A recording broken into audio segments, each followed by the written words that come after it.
Kathy Castor was a county commissioner, and I was a community activist. And developers were lobbying the commission to eliminate impact fees. They wanted to eliminate the fees that they pay for the infrastructure needed for their development. They said we needed to do that to spur growth. And I went to the county commission as a citizen.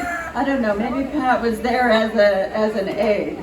And I told them that growth was coming like a freight train. We did not need to spur it. We were going to need those impact fees to pay for infrastructure that the growth would require. Now, 19 years ago, we had some good county commissioners. We had Jan Platt, Pat Frank.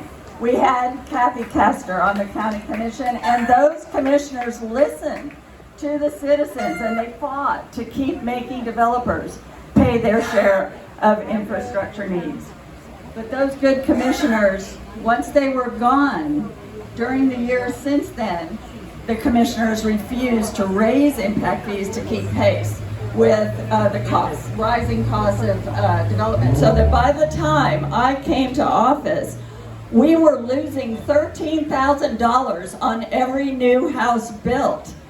The county was losing $13,000 on every house built, and that was in the cost of the infrastructure needed. That was the money for roads, for schools, for water and sewer, for fire and rescue. Where's my fire and rescue? Exactly.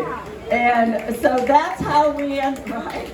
Yeah, let's have a hand for fire and rescue. So that's how we ended up with overcrowded roads, overcrowded schools, low water pressure in South County, and fire rescue response times getting longer and longer. So as soon as I got into office, I worked with my colleagues on the county commission to raise impact fees. And Commissioner Pat Kemp was a very strong champion of making developers pay their fair share. So developers are now paying more of their fair share for infrastructure, moving forward. But we still have an enormous backlog from the sins of the past of infrastructure needs from previous decades of mismanaged growth. We are beginning to address that backlog and finally fill the potholes. Yeah, that usually gets a yay, of filling the potholes. And part with federal infrastructure dollars from that Congresswoman Kathy Castor has brought us. I have to tell you though, if we're really going to dig ourselves out of that hole, we are going to need to pass the transportation surtax this November. And thank you for applauding for that. All right. I bring the heart of an activist to this office. And I bring years of experience with community planning as I work together with my colleagues to stop costly sprawl development and direct growth sensibly. We are putting housing near jobs and near transit to cut down on the commuting, to cut down, to take cars off the road, and to provide greater job opportunities for our residents. So,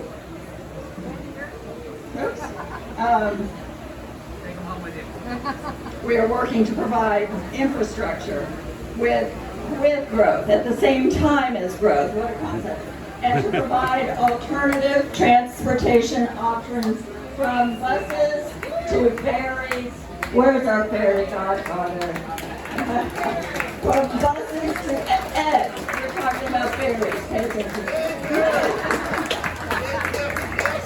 We're making streets safe for everyone with sidewalks and bike paths. And where's Paula Flores, who is also working on that? Thank you, Paula. Our county commission is working together to make sure that growth includes affordable housing.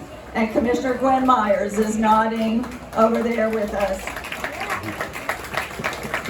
We're going to make sure, and Commissioner Myers is a big advocate for this too, we're going to make sure that our economy works for everyone and our community welcomes diversity and promotes equity and inclusion. As most of you know, I've been an environmental activist for decades, and I'm now working on stronger protections for our wildlife and natural resources. I brought forward new environmental protections like a strong fertilizer ordinance and new projects to modernize our sewage systems, which will keep many tons of pollution out of our rivers and bay every year. You know, it is much cheaper and easier to keep the tons of pollution out of our rivers and bay than it is to clean up the tons of dead fish from a red tide that is fueled by that pollution. I'm also working as the vice president of your Tampa Bay Water Board, and I'm working to ensure that we have safe, clean water as we expand the system to accommodate new growth. Before I became a commissioner, I led citizens many times to the county commission to talk about issues like these that impact our families, our neighborhoods, our environment, and our quality of life.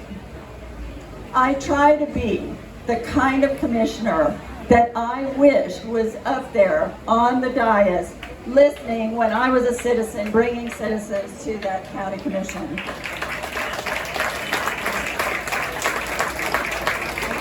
And I listen to what our residents need and want. I work for the public interest, not special interest.